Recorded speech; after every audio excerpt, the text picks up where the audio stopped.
Hello friends, మీరు చూస్తున్నారు Shiv tech Telugu YouTube channel. నా పేరు రాజు. ఈరోజు మన టాపిక్ వచ్చేసరికి టీవీ బయింగ్ గురించి అనమాట. ఫ్రెండ్స్, మీరు టీవీ పర్చేస్ చేసేటప్పుడు అంటే ఎలాగ ఆలోచిస్తుంటారు? నా నా టీవీ సైజ్ ఎంత అయితే బాగుంటుంది, చాలా పెద్దగా అయితే బాగుంటుంది, నా టీవీలో రిఫ్రెష్ రేట్, కాంట్రాస్ట్ రేషియో ఏ విధంగా ఉంటే బాగుంటుంది, అండ్ నా టీవీలో హెచ్డిఆర్ సపోర్ట్ ఉంటే బాగుంటుంది అని ఈ విధంగా అయితే ఆలోచించుకుంటారు కదా. అండ్ ఆలోచించుకొని సెర్చ్ చేస్తారు, ఎక్కడెక్కడ వీడియో చూస్తుంటారు. ఇవన్నీ చూసిన తర్వాత మీరు టీవీ పర్చేస్ చేయాలని అయితే మీరైతే అనుకుంటారు. ఆ తర్వాత మీరైతే టీవీ పర్చేస్ చేస్తారు. కాకపోతే టీవీ పర్చేస్ అంటే ఇప్పుడు ఆల్రెడీ కొన్న వాళ్ళైతే నో ప్రాబ్లం. ఇప్పుడు కొనే వాళ్ళకైతే ఈ వీడియో అయితే చాలా ఉపయోగపడుతుంది ఫ్రెండ్స్. ఎందుకంటే ఇది ఇన్ఫర్మేటివ్ ఉన్న వీడియో అన్నమాట. అండ్ టీవీ కొనేటప్పుడు కొన్ని అంశాలు ఏవైతే ఉండాలో వాటి గురించి నేను ఈరోజు అయితే చెప్పబోతున్నాను. సో అంశాలు మీకైతే బాగా నచ్చుతాయని అనుకుంటూ ఈ వీడియో అయితే స్టార్ట్ చేస్తున్నాను. టీవీ కొనే ముందు మనం ఈ కొన్ని అంశాలు ఏంటి అంటే వచ్చేసరికి TV size, resolution, contrast ratio, refresh rate, and అదేవిధంగా వ్యూవింగ్ యాంగిల్ అండ్ అంశాలతో అయితే నేనైతే చెప్పబోతున్నాను. ఇవి మనకైతే చాలా యూస్ఫుల్ అవుతాయి ఫ్రెండ్స్. సో ఈ అంశాలలో మీరైతే వన్ బై వన్ నేనైతే క్లియర్గా ఎక్స్ప్లెయిన్ చేస్తాను. మీరైతే ఈ వీడియోని ఎంటైర్ వరకు అయితే చూడండి. ఎంటైర్ వరకు వీడియో చూసిన తర్వాత అండ్ మీకు నచ్చితే లైక్ చేయండి, లేదా నచ్చకపోతే డిస్లైక్ అయినా చేయండి, కింద కామెంట్ చేయండి. అండ్ అదేవిధంగా ఒకళ్ళు నచ్చకపోతే నచ్చినట్లయితే లైక్ బటన్ సింబల్ లైక్ చేసి అండ్ అదేవిధంగా షేర్, లైక్, సబ్స్క్రైబ్ ఇది మాత్రం మర్చిపోకండి ఫ్రెండ్స్. సబ్స్క్రైబ్ చేస్తూ నా ఛానల్ని సపోర్ట్ చేస్తూ ఉండండి. అలాగే మీకైతే ఇలాంటి వీడియోస్ చాలా తీసుకొస్తూ ఉంటాను. అండ్ మనం లేట్ చేయకుండా ఈ వీడియోని అయితే స్టార్ట్ చేద్దాం. Let's started.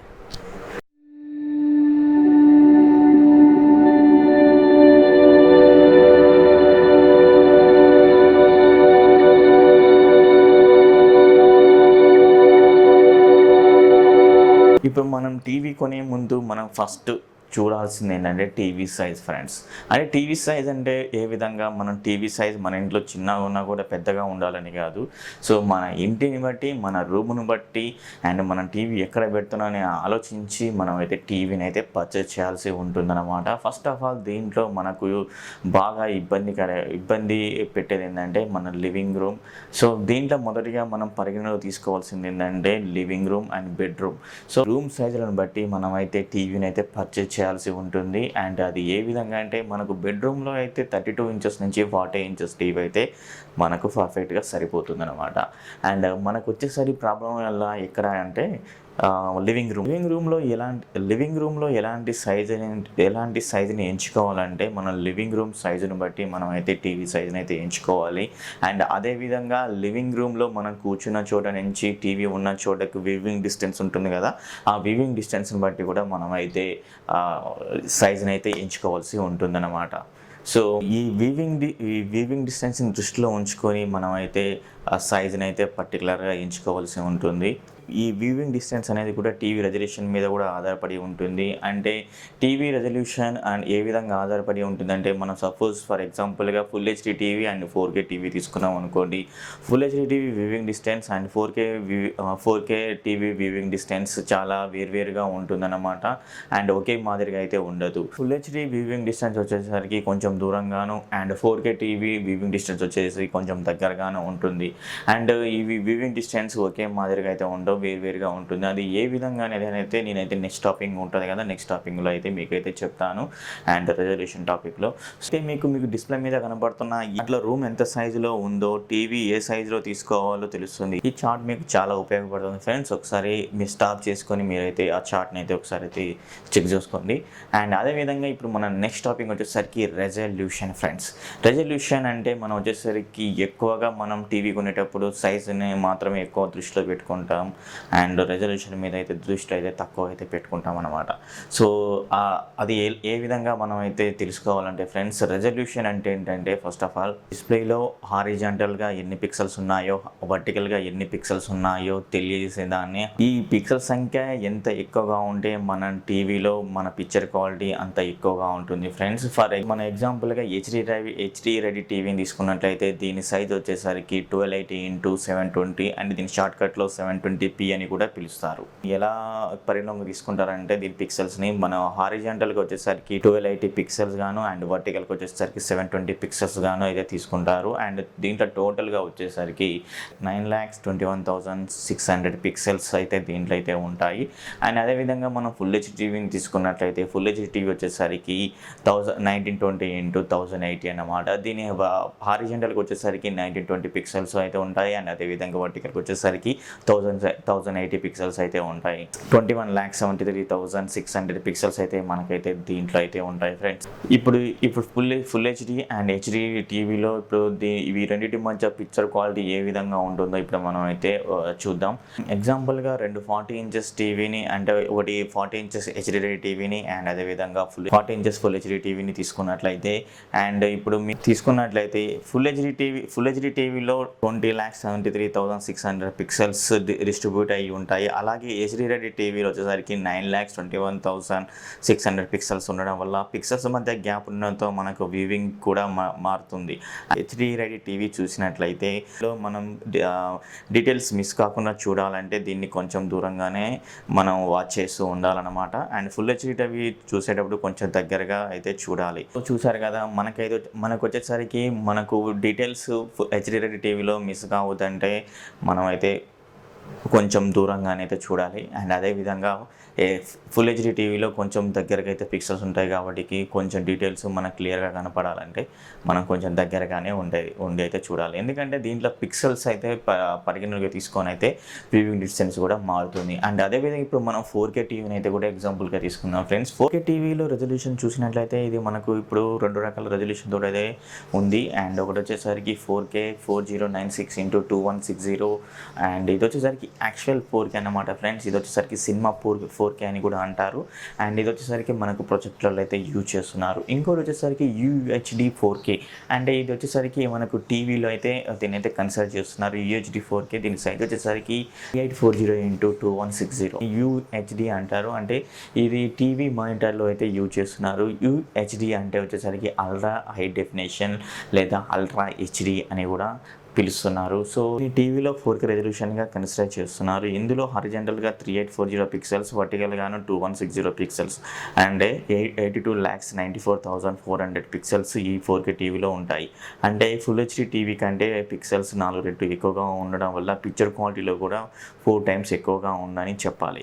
దీనిలో పిక్సెల్స్ చాలా చిన్నగాను దగ్గరగా ఉండడం వల్ల పిక్సెల్స్ మధ్య గ్యాప్స్ మనం గుర్తించలేనంతగా ఉంటుంది.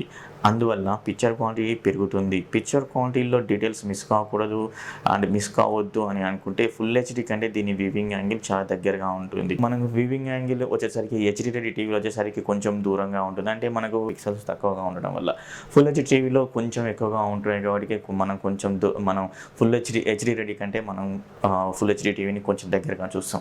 అంటే ఫుల్ హెచ్డి కంటే ఇంకా 4 రెట్లు ఎక్కువ అధికంగా ఉన్నది కాబట్టి మనం వచ్చేసరికి 4K టీవీని చూసేటప్పుడు మనం కొంచెం దగ్గరగా డీటెయిల్స్ మిస్ కాకూడదంటే మనం కొంచెం దగ్గరగా అయితే చూడాలి. సో మరి ఇది వచ్చేసరికి వ్యూవింగ్ యాంగిల్స్ గురించి. పర్టికులర్ టీవీని తీసుకోవాలంటే మనకు వచ్చేసరికి resolution, TV size and viewing distance మీద ఆధారపడి ఉంటుందన్నమాట. టీవీ అంటే ఒక పర్టికులర్ టీవీని సెలెక్ట్ చేయాలంటే ఏ టీవీకి ఏ రెజల్యూషన్ సరిపోతుందని మనం టెక్నికల్గా చూసామనుకోండి. 2 ఇంచెస్ బిలో తీసుకోవాలనుకుంటున్నారు అనుకోండి, అప్పుడు మీరు హెచ్డి రెడీ టీవీని అయితే తీసుకోండి. అంటే 32 ఇంచెస్ కంటే ఎక్కువ అబోవ్ తీసుకోవాలనుకుంటున్నారు, అప్పుడు 32 ఇంచెస్ నుంచి 40 ఇంచెస్ టీవీ తీసుకోవాలనుకుంటే అప్పుడు ఫుల్ హెచ్డి టీవీని అయితే తీసుకోవాలి. అండ్ 40 నుంచి అంటే ఇప్పుడు మనకు 40 ఇంచెస్ అయితే తక్కువ అవుతున్నాయి, 43 ఇంచెస్ 49 ఇంచెస్ అయితే ఉంటాయి కదా. సో 43 ఇంచెస్ నుంచి దానిపైన తీసుకోవాలనుకుంటే మీరైతే 4K టీవీని అయితే తీసుకోవాల్సి ఉంటుందన్నమాట. మీకు ఇప్పుడు అర్థమై ఉంటుంది కదా టీవీ సైజ్ని ఎలా సెలెక్ట్ చేసుకోవాలి అండ్ రూమ్స్ అండ్ రెజల్యూషన్ ఎలా కన్సిడర్ చేస్తారు అండ్ అదేవిధంగా వ్యూవింగ్ డిస్టెన్స్ని ఎలా చూస్తారనేది మీకైతే ఇప్పుడు తెలుస్తుంది కదా. సో దీన్ని బట్టి మీరైతే టీవీని అయితే తీసుకోవాల్సి ఉంటుంది. సో అంతకు మించి అయితే ఏం లేదు. మనకి ఇప్పుడు వచ్చేసరికి ఇంకో టాపిక్ వచ్చేసరికి రిఫ్రెష్ రేట్ అన్నమాట. రిఫ్రెష్ రేట్లో వచ్చేసరికి ఒక టీవీ ఒక సెకండ్కి ఎన్ని నెంబర్ ఆఫ్ ఫ్రేమ్స్ని డిస్ట్రిబ్యూట్ చేయగలదో దాన్ని రిఫ్రెష్ రేట్ అంటారు. రిఫ్రెష్ రేట్ టీవీలోకి వచ్చేసరికి ఎడ్జెస్లో అయితే కొలుస్తారు. అండ్ అదేవిధంగా ఇప్పుడు మనకు టీవీలో ఇప్పుడైతే లభ్యమయ్యేది హెడ్జెస్ వచ్చేసరికి 60 హెడ్జెస్ అండ్ 120 హెడ్జెస్ కానీ అయితే మనకైతే లభ్యమవుతున్నాయి. మనకైతే టీవీలో అయితే మనకు 60 హెడ్జెస్ గాను అండ్ 120 హెడ్జెస్ కానీ అయితే మనకైతే కనబడుతున్నాయి. కానీ 240 హెడ్జెస్ అయితే చెప్తున్నారు. కానీ 240 హెడ్జెస్ టీవీలో ఇంతవరకు అయితే మనకైతే కనపడలేదు. సో అంటే మనం ఫర్ ఎగ్జాంపుల్గా ఒక హెడ్జెస్ గల టీవీని తీసుకున్నట్లయితే ఒక సెకండ్కి 50 ఇమేజ్ని అయితే ప్రొడ్యూస్ చేస్తుంది అనమాట. అండ్ అదేవిధంగా 60 హెడ్జెస్ టీవీ తీసుకున్నట్లయితే ఒక సెకండ్కి 60 ఇమేజ్ని ప్రొడ్యూస్ చేయగలదు ఒక సెకండ్కి. కాంట్రాస్ట్ రేషియో అంటే ఏం లేదు ఫ్రెండ్స్. కాంట్రాస్ట్ రేషియో అంటే వైట్ బ్లాక్ల కాంబినేషన్ల నిష్పత్తిని కాంట్రాస్ట్ రేషియో అంటారు. కాంట్రాస్ట్ రేషియో వచ్చేసరికి మనకు ఇమేజ్లో బ్లాక్ను బ్లాక్ గాను అండ్ వైట్ను వైట్ గాను చూపించేదాన్ని కాంట్రాస్ట్ రేషియో అంటారు. కొన్ని టీవీలు అయితే కాంట్రాస్ట్ రేషియోలో చాలా పూర్గా అయితే ఉంటాయి. కొన్ని టీవీలు అయితే హై రేంజ్లో అయితే ఉంటాయి. అంటే మీకు ఎగ్జాంపుల్ చెప్పాలంటే ఇప్పుడైతే నేను ఇమేజ్ అయితే చూపిస్తాను డిస్ప్లే మీద. బ్లాక్ అండ్ వైట్ అంత క్లియర్గా అయితే ఉండవు ఫ్రెండ్స్. సెకండ్ ఇమేజ్ చూసినట్లయితే ఇక్కడ బ్లాక్ కలర్ బ్లాక్ గాను వైట్ కలర్ వైట్ గాను అయితే క్లియర్గా ఉంటుంది అనమాట. దీన్ని బట్టి ఈ రెండు ఇమేజ్లు చూడగానే మీకు అర్థమవుతుంది అంటే బ్లాక్ కలర్ బ్లాక్ గాను వైట్ కలర్ వైట్ గాను చూపిస్తే ఆ ఇమేజ్లో కాంట్రాస్ట్ రేషియో చాలా బాగుందని అర్థం. టీవీ కంపెనీస్ చెప్పేది ఏంటంటే మా టీవీలో ఇంత కాంట్రాస్ట్ అంటే 1,00,000:1 contrast ratio, 50 lakhs:1 contrast ratio, lakhs contrast ratio అని ఈ విధంగా అయితే చెప్పుకుంటున్నారు కొన్ని కంపెనీస్ అయితే. సో మీరు ఇదన్నీ అయితే ఫేక్ నెంబర్స్. మనకు మానిటర్లో వచ్చే కాంట్రాస్ట్ రేషియో 1,000:1 అండ్ టీవీలో వచ్చే టీవీ డిస్ప్లేలో ఉండే కాంట్రాస్ట్ రేషియో వచ్చేసరికి 4,000:1 నుండి 4,500:1 కాంట్రాస్ట్ రేషియో మాత్రమే ఉంటుంది. మరి ఎలాగా గుర్తించాలనుకుంటే మీరు ఒకలా మీరు టీవీ పర్చేస్ దగ్గరికి వెళ్ళేసినప్పుడు మీరైతే ఒక డార్క్ వీడియోని అయితే ప్లే చేయమని చెప్పండి. ఆ డార్క్ వీడియోలో ఖచ్చితంగా డార్క్ అంటే మనకు బ్లాక్గాను చూపించినట్లయితే అండ్ అదేవిధంగా వైట్ కానీ చూపించినట్లయితే మీకైతే క్లియర్గా అర్థమైపోతుంది అనమాట. అప్పుడు దాంట్లో కాంట్రాస్ట్ రేషియో చాలా బాగుంది అండ్ కాంట్రాస్ట్ రేషియో వీళ్ళైతే పర్ఫెక్ట్గా వాడారనేది మీకైతే అర్థమైపోతుంది. మనం మాట్లాడుకోవాల్సింది హెచ్డిఆర్ గురించి ఫ్రెండ్స్. హెచ్డిఆర్ వచ్చేసరికి అన్ని ఇప్పుడు మనకు బడ్జెట్ ఓరియంటెడ్ టీవీలు వచ్చేసరికి హెచ్డిఆర్ 10 అయితే ఉంటుంది అయితే చెప్తున్నారు. కాకపోతే టెక్నికల్గా అయితే ఉంటుంది ఫ్రెండ్స్. అంటే హెచ్డిఆర్ వచ్చేసరికి ఇప్పుడు మనకు బడ్జెట్లో వచ్చే ఇప్పుడు టీవీ ప్యానల్స్ వచ్చేసరికి ఫ్రెండ్స్ అవన్నీ 8-బిట్ ప్యానల్స్ అనమాట. మనకు బడ్జెట్లో వచ్చేసాయి అన్నీ. ట్రూ హెచ్డిఆర్ వచ్చేసరికి 10-బిట్ ప్యానల్కే సపోర్ట్ చేస్తాయి ఫ్రెండ్స్. అండ్ మిగతా వాటికి 8-బిట్ ప్యానల్కి అయితే సపోర్ట్ అయితే చేయవు. కాకపోతే వీళ్ళు టెక్నికల్గా చెప్తున్నారు మా టీవీలో హెచ్డిఆర్ ఉంది అండ్ హెచ్డిఆర్ 10 అయితే సపోర్ట్ చేస్తుంది, హెచ్డిఆర్ సపోర్ట్ చేస్తుందని ఈ విధంగా అయితే చెప్తున్నారు. సో మీరైతే నమ్మకండి ఫ్రెండ్స్. 8-బిట్ ప్యానల్లో ఉండే హెచ్డిఆర్ అయితే ట్రూ హెచ్డిఆర్ అయితే కాదు. అండ్ 10-బిట్ ప్యానల్లో ఉన్నది మాత్రమే ట్రూ హెచ్డిఆర్ అన్నమాట. మనకు మీకైతే హెచ్డిఆర్ 8-బిట్ ప్యానల్లో ఉంటే మీకు కొంచెం బ్రైట్నెస్ అండ్ కాంట్రాస్ట్ అయితే చూపిస్తుంది. అంతేగాని దాంట్లో మాత్రం ఎక్కడగా అంటే ట్రూ హెచ్డిఆర్ అయితే మీకైతే క్లియర్గా అయితే రాదు. మనకు 10-బిట్ ప్యానల్లో మాత్రమే ట్రూ హెచ్డిఆర్ అయితే క్లియర్గా మనకైతే వస్తుందన్నమాట. నెక్స్ట్ వచ్చేసరికి హెచ్డిఆర్ 10+ అనమాట. ఇది త్వరలో రాబోతుంది. ఇప్పుడు బిట్స్ గురించి కూడా వచ్చింది కాబట్టి బిట్స్ గురించి కూడా చెప్తాను ఫ్రెండ్స్. మనకి 8-బిట్ ప్యానల్, 10-బిట్ ప్యానల్, 12-బిట్ ప్యానల్ అయితే ఇప్పుడైతే ఉన్నాయి. సో 8-బిట్ ప్యానల్ వచ్చేసరికి అన్ని బడ్జెట్ టీవీలో కూడా అయితే మనకైతే లభ్యమవుతున్నాయి. అండ్ 10-బిట్ ప్యానల్స్ వచ్చేసరికి కొన్ని టీవీలు మాత్రమే 10-బిట్ ప్యానల్ని అయితే తీసుకొని వస్తున్నాయి. అండ్ దాంట్లో వచ్చేసరికి ట్రూ 4K హెచ్డిఆర్ అయితే సపోర్ట్ అయితే చేస్తున్నాయి ఫ్రెండ్స్. అందులో వచ్చేసరికి సోనీ, పానాసోనిక్, ఎల్జీ అండ్ ఇలాంటి టీవీలు మాత్రమే ఎక్కువ అయితే ఇస్తున్నాయి. అండ్ రీసెంట్గా నేను చూసినైతే షామీ అండ్ రీసెంట్గా 4X Pro అయితే ఉంది కదా 55 inches టీవీ, దాంట్లో వచ్చేసరికి 10-బిట్ ప్యానల్ అయితే యూజ్ చేశారు. అండ్ మనకు 10-బిట్ ప్యానల్ వచ్చేసరికి 1 బిలియన్ కలర్స్ని అయితే ప్రొడ్యూస్ అయితే చేయగలదు. అందుకు మనకైతే పిక్చర్ 4K క్వాలిటీలో చూసినట్లయితే దాంట్లో బ్రైట్నెస్ కానీ కాంట్రాస్ట్ రేషియో కానీ చాలా పర్ఫెక్ట్గా అయితే కనబడతాయి. అండ్ అదేవిధంగా 8-బిట్ ప్యానల్లో వచ్చేసరికి మనకు 16:7 మిలియన్ కలర్స్ మాత్రమే ఉంటాయి. సో అందువల్ల మనకైతే కాంట్రాస్ట్ రేషియో కానీ బ్రైట్నెస్ కానీ మనకైతే క్లియర్గా అయితే ఉండవు. అండ్ వీళ్ళు టెక్నికల్గా మాత్రమే మనకైతే హెచ్డిఆర్ 10 అయితే ఉందని అయితే అనుకుంటాం బడ్జెట్ టీవీలలో. కాకపోతే ట్రూ హెచ్డిఆర్ వచ్చేసరికి 10 బిట్ నుండి అయితే సపోర్ట్ అయితే చేస్తుంది. 12 బిట్ వచ్చేసరికి 68 బిలియన్ కలర్స్ అయితే మనకైతే ప్రొడ్యూస్. మనకు ప్రాపర్ హెచ్డిఆర్ బ్రైట్నెస్ వచ్చేసరికి 750 నుంచి 1000 నిట్స్ వరకు అయితే బ్రైట్నెస్ ఉంటుంది. అండ్ అదేవిధంగా మనకు బడ్జెట్ టీవీలో వచ్చే హెచ్డిఆర్ ఉంటుంది కదా, సపోర్ట్ చేస్తుందని చెప్పాను కదా, అది వచ్చేసరికి 250 ఎబో అంటే 350 నుంచి 450 నిట్స్ వరకు అయితే బ్రైట్నెస్ అయితే ఉంటుంది ఫ్రెండ్స్. విధంగా ఇంకోటి టీవీ మీరు కొనేటప్పుడు అంటే హై రేంజ్లో టీవీ కొంటున్నారు అనుకోండి ఫ్రెండ్స్, ఆ హై రేంజ్లో టీవీ కొనేటప్పుడు మాత్రం మీరైతే ఒకటైతే దృష్టిలో పెట్టుకోవాల్సి ఉంటుంది. అది వచ్చేసరికి FLAD అంటే FLAD అంటే ఫుల్ అరే బ్లాక్ లైట్ డిమ్మింగ్ అన్న డిమ్మింగ్ ఫ్రెండ్స్.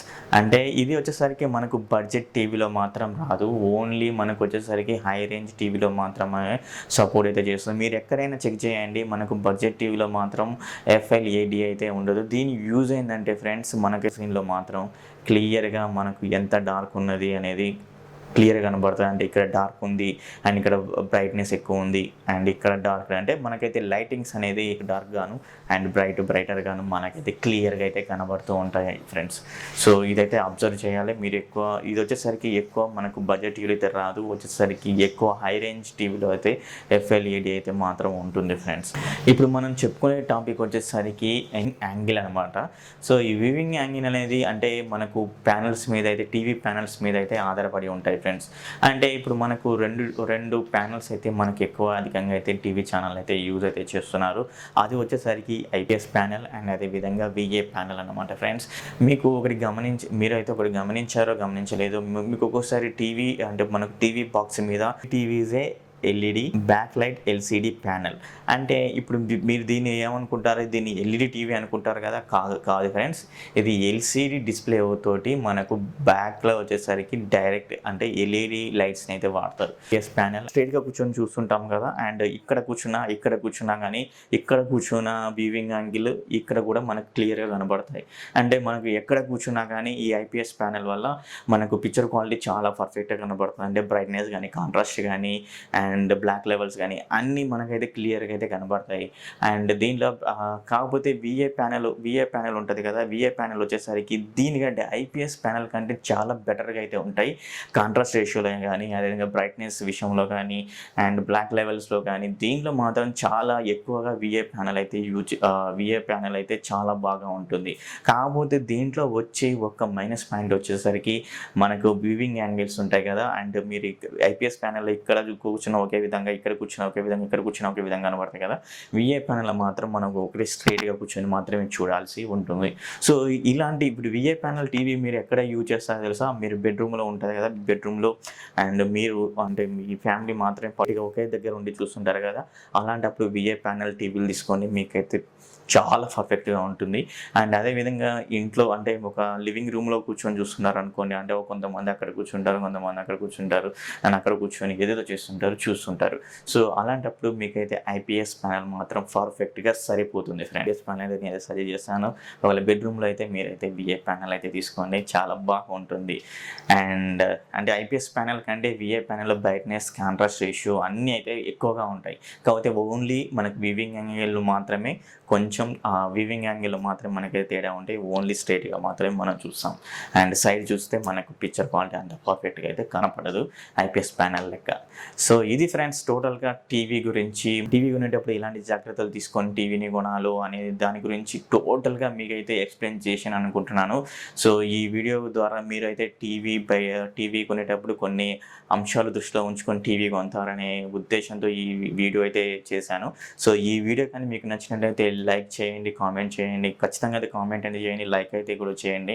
అండ్ అదేవిధంగా మీరు సబ్స్క్రైబ్ చేసుకోకపోతే సబ్స్క్రైబ్ అయితే చేయండి, నా ఛానల్ని సపోర్ట్ చేస్తూ ఉండండి, మీ ఫ్రెండ్స్కి అయితే షేర్ చేస్తూ ఉండండి. మీ ముందుకు వస్తాను. అప్పటి వరకు జై హింద్.